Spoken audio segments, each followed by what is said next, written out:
अस्सलामु अलैकुम वरहमतुल्लाह। हम पढ़ने वाले हैं कवायद, है ना। ज़बान उर्दू ज़बान पढ़ने वाले, उर्दू ज़बान में पढ़ने वाले कवायद पढ़ने वाले हैं। कल इससे पहले भी हो चुका है, आप मेरा कल वाला वीडियो देख सकते हैं हिस्सा अव्वल में। और उसी का जो है चैप्टर 1.1 ये चल रहा है। तो देखते हैं यहाँ पे कल हम पढ़े थे उसके बारे में। आज ज़बर के बारे में हम समझेंगे कि कवायद में क्या है। आज हम पढ़ने वाले हैं एराब। क्या पढ़ने वाले हैं? एराब पढ़ने वाले हैं। एराब है तो क्या है, और एराब के अलावा हम इसमें ये भी पढ़ने वाले हैं ज़बर, ज़ेर, पेश, तस्दीर, तनवीन, सुकून, मद, हमजा, नून गुन्ना इत्यादि सब के बारे में हमें जानकारी मिलेगी और बतौर अच्छी तरह से जानकारी मिलेगी ताकि आपको समझने में कोई दिक्कत ना हो। तो चलते हैं पढ़ाई की ओर। देखिए एराब कहते हैं क्या? ज़बर, ज़ेर, पेश। ज़बर, ज़ेर, पेश को एराब कहा गया मोटा मोटी समझने के लिए, क्योंकि हरकत सुकूनात इसके बारे में पढ़ाई जाती है ना। ज़बर, ज़ेर, पेश के बारे में इसको जो है ना हम एक तरह से समझने में हमें आसानी हो जाएगी। तो यहाँ पे देखने वाली बात यह है कि ज़बर क्या है। ज़बर ये हरकत हुरूफ के ऊपर लगाई जाती है, यानी ज़बर जो होती है ये कहाँ लगाई जाती है? ये हुरूफ के है ना ऊपर लगाई जाती है, यानी हर्फ के ऊपर लगाई जाती है ज़बर, जिसकी आवाज ऊपर को जाती है। इसकी आवाज कहाँ जाती है? ऊपर को जाती है। ज़बर की आवाज हमेशा ऊपर की ओर जाती है। और जैसे कि बदन, बदन हो गया, कलम वगैरह, ये ज़बर की पहचान है। अब यहाँ देखिए नंबर 2 में है ज़ेर। ज़ेर क्या है? अगर आपसे ज़ेर की परिभाषा को पूछा ज़ेर कहते हैं किसे, तो आप यहाँ बता सकते हैं कि ज़ेर की जो होती है हरकत हुरूफ के नीचे लगाई जाती है। कहाँ लगाई जाती है? ज़ेर जो होते हैं ज़ेर वो हुरूफ के नीचे होते हैं, हरकत के नीचे होते हैं, जिसकी आवाज नीचे को जाती है। यानी ज़ेर की आवाज कहाँ जाती है? नीचे की ओर जाती है। ज़ेर की आवाज जो जाती है वो नीचे की ओर जाती है, जैसे कि दिन, खिल वगैरह। नंबर 3 में है पेश। पेश क्या है? देखिए पेश की हरकत हुरूफ के ऊपर लिखी जाती है। यानी पेश को जब लिखते हैं तो कहाँ लिखते हैं? हुरूफ के ऊपर में पेश को लिखते हैं। कोई भी आप देखिए देखते होंगे उर्दू जबान में कहीं कोई लिखी होती है पेश, जहाँ सिंबल है, जहाँ उसका ये निशान है, तो हुरूफ के ऊपर में, ना कि हुरूफ के नीचे लिखी जाती है। तो पेश जो है, पेश की हरकत जो है हुरूफ के ऊपर लिखी जाती है, जिसकी आवाज होंठ को गोल करके निकल जाती है। यानी पेश की आवाज कैसे निकलती है? पेश की आवाज निकालते समय होंठ क्या हो जाते हैं? गोल हो जाते हैं। तो इसलिए पेश की आवाज निकलते समय होंठ क्या है? जैसे कि चुन, सुन वगैरह इत्यादि। नंबर 4 में है तस्दीर। तस्दीर क्या है? देखिए यह अलामत हुरूफ के ऊपर लगाई जाती है। यानी तस्दीर की जो है ये भी हुरूफ के ऊपर अलामत है। तस्दीर का सिंबल ये हुआ, पेश का सिंबल ये हुआ, ज़ेर ये हुआ। तो ये जो है आपको ऊपर जिस हुरूफ पर अलामत यानी निशान होती है उसको दोबारा पढ़ते हैं। यानी तस्दीर जिस हुरूफ पे तस्दीर हो उसको हम क्या करते हैं? उसको हम दोबारा से पढ़ते हैं ताकि वो पढ़ने में क्या हो? आसानी हो जाए। जैसे कि अब्बा, अम्मी, गन्ना, चक्का वगैरह, ये तस्दीर की अलामत है। नंबर 5 में है तनवीन। तनवीन क्या है? अब देखिए तनवीन करने का मतलब है कि 2 ज़बर, यानी 2 ज़बर, 2 ज़ेर, 2 पेश को तनवीन कहते हैं। ये सभी को पता है, लेकिन तनवीन की परिभाषा अगर हम लिखें तो किस तरह लिखें? तो आज चलते हैं यहाँ। देखिए एक ही हुरूफ के ऊपर, यानी एक ही हुरूफ के ऊपर एक ही तरह की 2 हरकत होती है। मतलब कहने मतलब ये है कि एक ही हुरूफ कितना होगा? एक हुरूफ कितना होगा? एक ही तरह के, यानी एक ही तरह के होंगे। यानी एक हुरूफ पर एक ही तरह के 2 क्या हो? 2 जो है 2 हरकत हो। क्या हो? 2 हरकत। एक ही तरह के एक हुरूफ पे 2 क्या हो? हरकत हो। उसी को तनवीन कहा गया है। अब बिल्कुल एकदम आसानी से आप समझ सकते हैं तनवीन। जैसे कि 2 ज़बर, 2 ज़ेर, 2 पेश। मिसाल तौर पर हम यहाँ लिख दें बा, 2 ज़बर, बन। अब देखिए बा, 2 ज़ेर, बिन। अब यहाँ देखिए आप बा, 2 पेश, बुन। देखिए एक ही हुरूफ है ना, लेकिन हरकत कितने हैं इस पे? 2 हरकत है। अब यहाँ नंबर 6 में है सुकून या जज़म। सुकून या जज़्म। अब जज़म की सिंबल आप ये देख सकते हैं, ए अलिफ के ऊपर जो जज़म का निशान है। देखिए सुकून या जज़म हरकत न होने को कहते हैं। यानी हरकत अगर जब हरकत नहीं होने, मतलब जब हरकत बना होता है हिलना डुलना। हरकत बना क्या होता है? हिलना डुलना। जब ये कोई चीज में हिलकर, यानी हरकत सुकून काम के सिर्फ प्रयोग में हो, यानी सुकून का काम ये है उसको कोई इस्तेमाल कर सकता है, वो किसी को इस्तेमाल नहीं करेगा।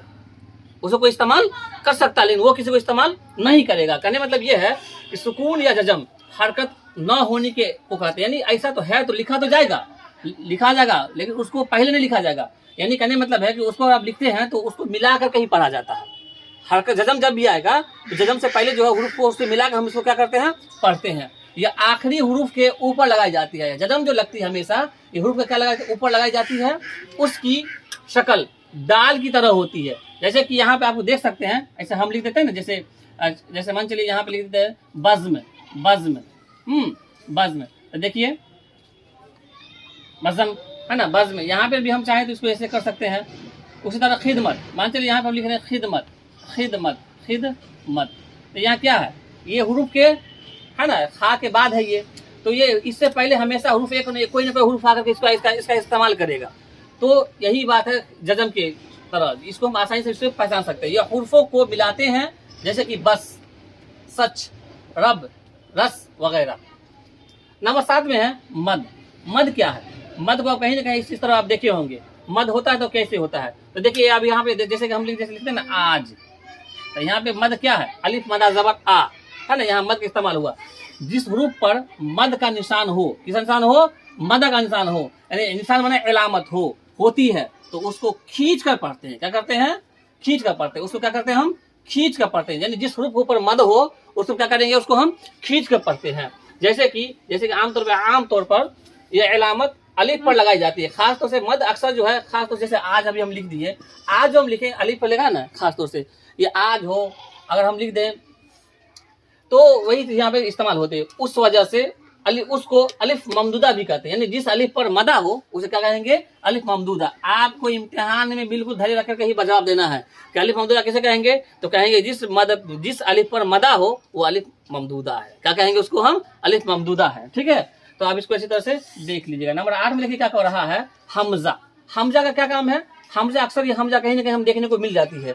तो हमजा का काम है कैसे, उसको किस तरह हम परिभाषित कर सकते हैं, उसको कैसे हम उसको बता सकते हैं। तो देखिए यह वह हरकत है। हमजा कौन हरकत है? हरकत मैंने पहले बता दिया आपको, हिलना डुलना एक तरह से सिंबल है ना। यह वह हरकत है जो हुरूफ के ऊपर लगाई जाती है। यानी हमजा भी जो है हुरूफ के कहाँ लगती है, ऊपर लगाई जाती है, जिससे उसकी आवाज खींच कर निकाली जाती है। क्या निकल जाती है? खींच कर निकल जाती है। जैसे आए, आए, गाए, खाए, दाए, लाए वगैरह। ये क्या है, ये ला के बाद जो है ए जो है ये हमजा या ए है ना, या खाए है तो ए है। यहाँ देखिए गाय के बाद क्या लगा, हमें ए लगा दिया है ना, ए आ गया, आए के बाद क्या है, ए है।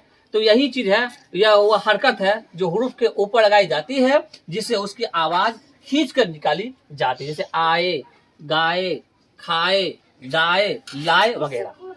अब नून गुन्ना के ऊपर जानते हैं कि नून गुन्ना है क्या। देखिए नून गुन्ना क्या है, जैसे हम यहाँ लिख देते माँ, मिसाल समझिए माँ, तो अब यहाँ देखिए यहाँ नुक्ता तो नहीं दिए, अगर नुक्ता देते तो क्या होता, मान हो गया। क्या हो गया?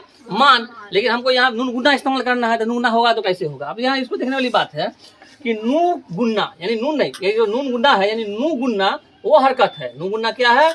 वो हरकत है जिसकी आवाज नाक के जरिया निकाली जाती है। नून गुन्ना की पहचान क्या है? जिसकी आवाज कहाँ निकल जाती है? नाक के जरिया निकाली जाती है। नून गुन्ना में आता है तो उसमें नुक्ता नहीं लगाते।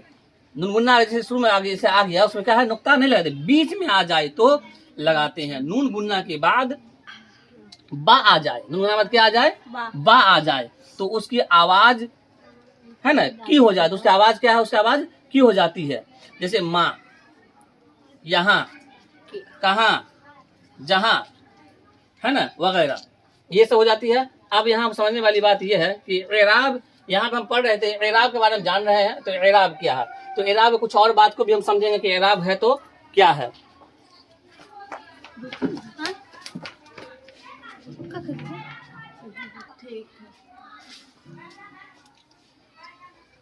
एराब और उसके अलामतों के अलावा हस्ब जेल इस है ना, हस्ब जेल इस्तिलाहात को जानना भी जरूरी है। यानी एराब को तो जाने, उसके अलावा भी जो चीज़ है उसको भी कुछ हम जान लेते हैं, और आने वाले वीडियो में भी इसको हम अच्छी तरह से डिटेल से समझेंगे। तो देखिए अलिफ मकसूरा क्या होता है। अलिफ मकसूरा, अगर आपसे पूछा जाए कि अलिफ मकसूरा है तो क्या है, तो इसके बारे में थोड़ा सा जानना बहुत जरूरी है कि मकसूरा के माने कम किया हुआ। मकसूरा माने क्या होता है, कम किया हुआ। यानी मकसूरा के माने क्या है, कम किया हुआ। जिस रूप के ऊपर छोटा सा निशान लगा होता है उसे अलिफ मकसूरा कहते हैं। मतलब क्या निशान लगा हो, छोटा सा निशान लगा हो। क्या निशान लगा हो, जिस मकसूरा का माने हुआ कम करना, समझने के लिए क्या है, कम करना। तो यानी जिस रूप के ऊपर है ना, जिस रूप के ऊपर छोटा सा निशान लगा होता है ना, उसे अलिफ मकसूरा कहते हैं। जैसे आला, देखिए छोटा निशान लगा है खड़ा जबर जैसा, अदना, फतवा, फतवा, मुर्तजा यानी है ना, मुर्तजा वगैरह, मुर्तुजा, मुर्तुजा वगैरह। ये क्या है, अलिफ मकसूरा है। अब देखिए हाय मलफूजी क्या है, हाय मलफूजी, हाय मलफूजी है तो क्या है, उस हा को कहते हैं। हाय मलफूजी क्या है, हाय मलफूजी उस हा को कहते हैं जो साफ तौर पर पढ़ी जाए। क्या करी जाए, हाय मलफूजी को साफ तौर पर हम क्या है कि हम पढ़ सकते हैं, पढ़ी जाए, और उसका तलफुज हा साफ जाहिर हो। सबसे बड़ी चीज है कि हा क्या हो, साफ जाहिर हो।